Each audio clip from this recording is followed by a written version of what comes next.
بيوت أذن الله أن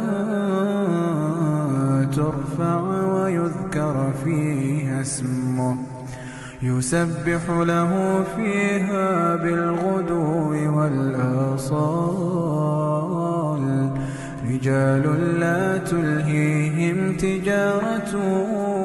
ولا بيع عن ذكر